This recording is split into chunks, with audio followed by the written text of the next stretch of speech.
ମୋ ଛାତିରେ ହାତ ମାରିଲେ। ମୁଁ କହିଲି ନନା ୟାକୁ କ'ଣ ଏମିତି ସବୁ ୟାକୁ କ'ଣ ପୂଜା ନା ତାହେଲେ ମୁଁ ପୂଜା କରିବିନି, ଉଠିକି ପଳେଇଯିବି। ଆଉ ଯେତେବେଳେ ଏମିତି କରିକି ମୋତେ କହିଲେ ଶୁଅ, ମୁଁ କହିଲି ଶୋଇବି କ'ଣ, ପୂଜା କରିବ କି ଶୋଇବି କ'ଣ।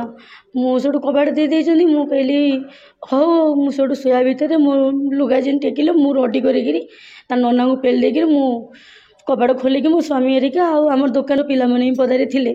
ସେ ଯୋଉଠୁ ଉଠିକିରି ସବୁ ଦୌଡ଼ା ଦୌଡ଼ି ଆସିକି ନନାଙ୍କୁ ସେଇଠୁ ଧଇଲେ। କାଲି ସେ ନନା ଯାଇଥିଲେ ପୂଜା କରିବାକୁ, କହିଲେ ନିଷ୍ଠାରେ ଥିବ, ଅରୁଆ ରୋଷେଇ କରିଥିବ, ସନ୍ଧ୍ୟାବେଳକୁ ଯାଇ ପହଞ୍ଚିବି, ସନ୍ଧ୍ୟାବେଳେ ଯାଇକିରି ମୁଁ ପୂଜା କରିବି। ହେଲେ ସିଏ କ'ଣ କଲେ ନା ରାତି 9ଟା ସୁଦ୍ଧା ଯାଇକି ପହଞ୍ଚିଲେ ଯେମିତି ଏଠୁ ପୂଜା କରିବା ସମୟରେ ମୋ ପିଲାମାନେ ବସିଲେ, ମୋ ଶାଶୁ ଶ୍ୱଶୁର ସମସ୍ତେ ବସିଛନ୍ତି।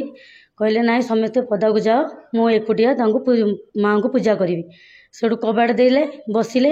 ତାଙ୍କ ବ୍ୟାଗରୁ ସବୁ ମାଆଙ୍କ ବେଲପତ୍ର ଧଣ୍ଡା, ତାଙ୍କର ସିନ୍ଦୁର, ହଳଦୀ ପାଣି, ତାଙ୍କ ପାଦୁକ ପାଣି, ମାଆଙ୍କ ଫଟୋ, ମାଆଙ୍କର କହିଥିଲେ କ'ଣ ମୋ ମାଆଙ୍କ ମଥାରୁ ପତାକା ଖୋଲିକି ନେଇକି ତୁମ ଘରେ ଲଗେଇ ବୋଲି ମାଆଙ୍କ ପତାକା ସବୁକିଛି ତାଙ୍କ ବ୍ୟାଗରେ ନେଇଥିଲେ।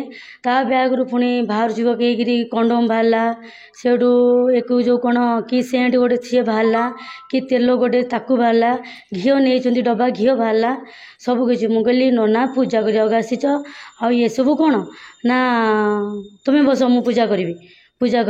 ମୁଁ ବସିଲି, ମୋତେ ଛାପାରେ ବସିଲେ, ମୁଁ ବସିଲା ସମୟରେ ସିଏ କ'ଣ କଲେ ନା ମୋତେ ମାନେ ମୁଣ୍ଡ ଆଡ଼ୁ ମୋ ଛାତିରେ ହାତ ମାରିଲେ। ମୁଁ କହିଲି ନନା ୟାକୁ କ'ଣ ଏମିତି ସବୁ ୟାକୁ କ'ଣ ପୂଜା ନା ତାହେଲେ ମୁଁ ପୂଜା କରିବିନି, ଉଠିକି ପଳେଇଯିବି। ଆଉ ଯେତେବେଳେ ଏମିତି କରିକି ମୋତେ କହିଲେ ଶୁଅ, ମୁଁ କହିଲି ଶୋଇବି କ'ଣ, ପୂଜା କରିବ କି ଶୋଇବି କ'ଣ। ମୁଁ ସେଇଠୁ କବାଟ ଦେଇଛନ୍ତି। ମୁଁ କହିଲି ହଉ, ମୁଁ ସେଇଠୁ ଶୋଇବା ଭିତରେ ମୋ ଲୁଗା ଯେମିତି ଟେକିଲେ ମୁଁ ରଡ଼ି କରିକିରି ତା ନନାଙ୍କୁ ପେଲି ଦେଇକିରି ମୁଁ କବାଟ ଖୋଲିକି ମୋ ସ୍ୱାମୀ ହେରିକା ଆଉ ଆମର ଦୋକାନ ପିଲାମାନେ ହିଁ ପଦାରେ ଥିଲେ। ସେ ଯୋଉଠୁ ଉଠିକିରି ସବୁ ଦୌଡ଼ା ଦୌଡ଼ି ଆସିକି ନନାଙ୍କୁ ସେଇଠୁ ଧଇଲେ। ମୁଁ କହିଲି ଦେଖ ନନା, ତାପରେ ପୋଲିସର ଥାନାର ଆଶ୍ରୟ ନେଲି।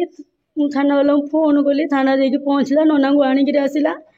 ହେଲେ ଏବେ ବି ସୁଦ୍ଧା କହୁଛି, ମୁଁ ମାଆଙ୍କୁ ବିଶ୍ୱାସ କରିଥିଲି। ନନା ଯେଉଁ ମୋତେ ମାଆଙ୍କ କଥା କହିଥିଲି, ମୁଁ ନନାଙ୍କୁ ବି ବିଶ୍ୱାସ କରିଥିଲି, କିନ୍ତୁ ନନା ଏମିତି କରିବେ ବୋଲି ମୁଁ କେବେ ବି ଜାଣିନଥିଲି।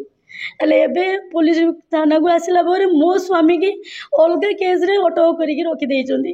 ଏଥିରେ ମୋର ଭୁଲଟା କେଉଁଠି? ମାନେ ମୁଁ ଗୋଟେ ନାରୀ, ହେଲେ ମାନେ ମାଆଙ୍କ ମନ୍ଦିରରେ ଏମିତି କାମ କରାଯାଉଛି। ମୁଁ ଆସିକି ଥାନାରେ FIR ଦେଲି, କିନ୍ତୁ ଓଲଟି ମୋ ସ୍ୱାମୀକି ଅଟକ କରାଯାଉଛି। ଏଇଠାରେ ମୋତେ କ'ଣ ନ୍ୟାୟ ମିଳିବ?